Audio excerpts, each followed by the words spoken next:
आइए प्यारे बच्चों, आज के क्लास में, आज की जो साइंस क्लास है इसमें हम लोग इलेक्ट्रॉनों के भरने संबंधी पाउली के अपवर्जन नियम को समझेंगे।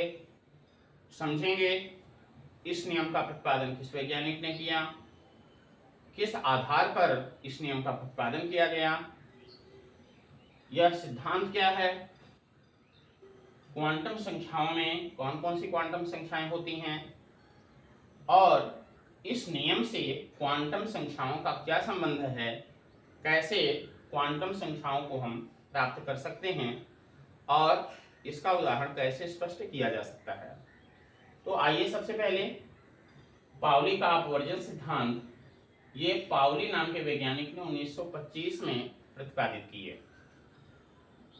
किस आधार पर इस नियम का प्रतिपादन किया गया, तो उसका जो आधार है एक्स किरण स्पेक्ट्रम और प्रकाशीय स्पेक्ट्रम, इन प्रकाशीय स्पेक्ट्रम और एक्स किरण स्पेक्ट्रम के आधार पर पाउली के अपवर्जन नियम या सिद्धांत को प्रतिपादित किया गया। अब आइए सिद्धांत को देखते हैं कि सिद्धांत क्या है। तो इस सिद्धांत में कहा जा रहा है कि किसी भी परमाणु के, अब वह परमाणु चाहे हाइड्रोजन का हो, हीलियम का हो, लिथियम का हो या किसी बड़े परमाणु, बड़े तत्व वाले, परमाणु भार, परमाणु क्रमांक वाले बड़े तत्व का हो, किसी भी परमाणु के, अब उसमें किन्हीं भी दो इलेक्ट्रॉनों की, क्या कहा जा रहा है, परमाणु कोई भी हो सकता है और उसमें कोई भी दो इलेक्ट्रॉन हो सकता है। तो किसी भी परमाणु के किन्हीं भी दो इलेक्ट्रॉनों की चारों क्वांटम संख्याएं, तो चार क्वांटम संख्याएं कौन कौन सी होती हैं, n यानी मुख्य क्वांटम संख्या, l एजीमुथल क्वांटम संख्या, m मैग्नेटिक या चुंबकीय क्वांटम संख्या और s स्पिन या चक्रण क्वांटम संख्याएं, ये चार प्रकार की क्वांटम संख्याएं होती हैं। तो इनके संबंध में कहा जा रहा है ये चारों क्वांटम संख्याओं का मान समान नहीं हो सकता है। यदि इनमें से तीन क्वांटम संख्याएं समान हो तो चौथी अवश्य ही भिन्न होगी, यानी चार की चार पूरी की पूरी क्वांटम संख्याएं समान कभी भी नहीं हो सकती हैं और अधिकतम अगर देखा जाए तो केवल तीन क्वांटम संख्याएं ही समान हो सकती हैं। तो आपको चार प्रकार की क्वांटम संख्याएं मिल गया, मुख्य क्वांटम संख्या, एजीमुथल क्वांटम संख्या, मैग्नेटिक क्वांटम संख्या और स्पिन क्वांटम संख्या है ये। तो इन चारों क्वांटम संख्याओं का जो मान है किसी भी परमाणु में किन्हीं भी दो इलेक्ट्रॉनों के लिए समान नहीं हो सकता है। यही इस है ना पाउली का अपवर्जन नियम है। अब इस नियम को आइए उदाहरण के द्वारा समझ लेते हैं।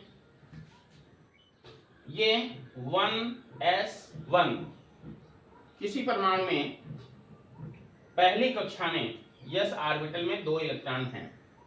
इन दोनों इलेक्ट्रॉनों के लिए हम लोग क्वांटम संख्याएं देखते हैं। तो n का मान चूंकि यहाँ 1 है इसलिए n का मान 1 हो गया। s ऑर्बिटल है, पीछे आपने पढ़ा है कि s ऑर्बिटल के लिए l का मान 0 होता है, तो 0 हो गया।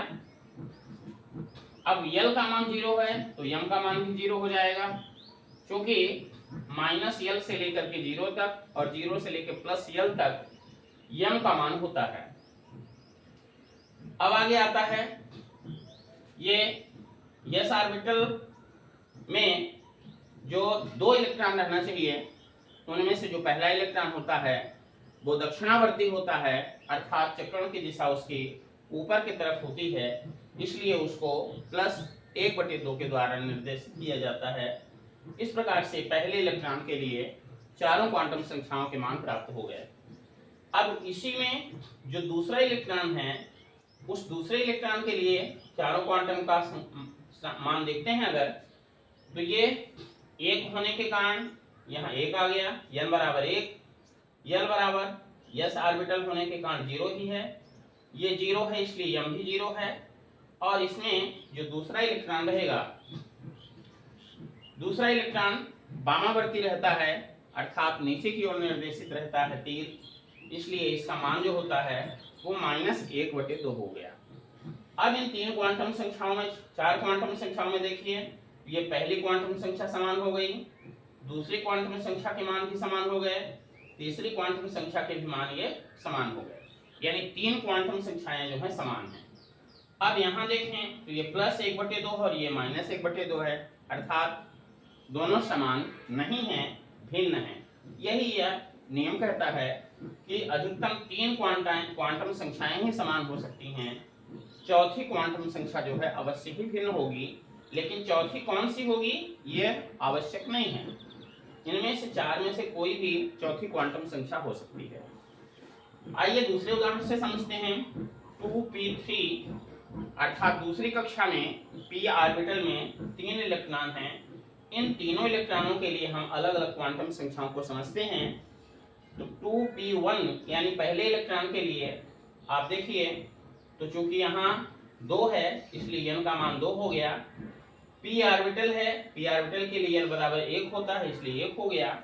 अब m में उपकोषों को यह बताता है, सब ऑर्बिटल को बताता है, तो m के पास 3 सब ऑर्बिटल होते हैं इसके p के पास। तो पहले भाग में, दूसरे भाग में और तीसरे भाग में इनको हम -l से लेके +l तक अंक देते हैं। तो ये हो गया 1 है इसलिए -1, 0 और +1।